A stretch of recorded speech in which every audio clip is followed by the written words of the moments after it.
د پاکستان مرکزی بانک وایي چې تیر مالی کال کې د هیواد اقتصاد د ګڼو چیلنجونو یا ننګونو سره مخ پاتې شوی او ګرانی زیاته شوی و، خو وایي چې سخت کال په ګرانی کې کمی وشي.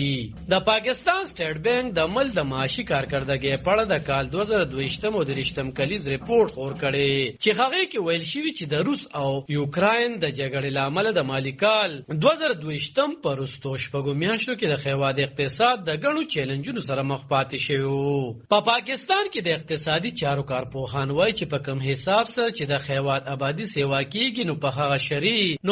شری سره یې اقتصاد وده نه کوي چې په راتلونکي کې په بیروزګارۍ او غریبۍ کې د لا نور اضافي سبب ګرځي. د سټیټ بانک ریپورت وایي چې بل لوري ته د راغلي سیلاب له امله هم اقتصادي فعالیتونه اغیزمن شوي او مالیاتي عدم توازن پراخ شوی چې له امله اوسط ګرانی سول سیزو لوړې کچې ته ورسېدله. ریپورت کې ویل شوي چې تیر مالی کال کې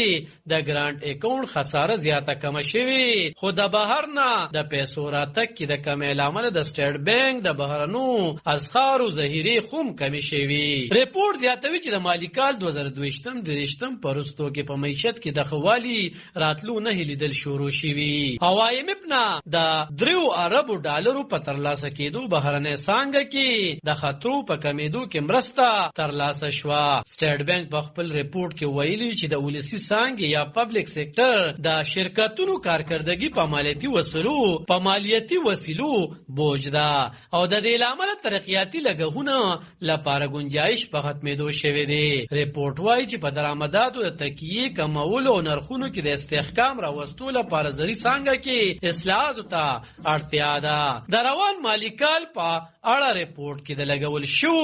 اندازو لمحې د پنبې او وریجو په پیداوار کې د متوقع بحالۍ له امله په مالی کال 2023 کې ذریعه مدن سیوا کېدو کې مرسته ترلاسه شي. مرکزی بانک روان مالی کال کې د حقیقي GDP د شرې نموده 2.3% د پاتې کېدو اټکل کړی دی. سټیټ بانک خیره ښکاره کړې ده چې د اخمو فصلونو په پیداوار کې د اضافي سره بګرانی راکمه شي او د شلو نه تر 20%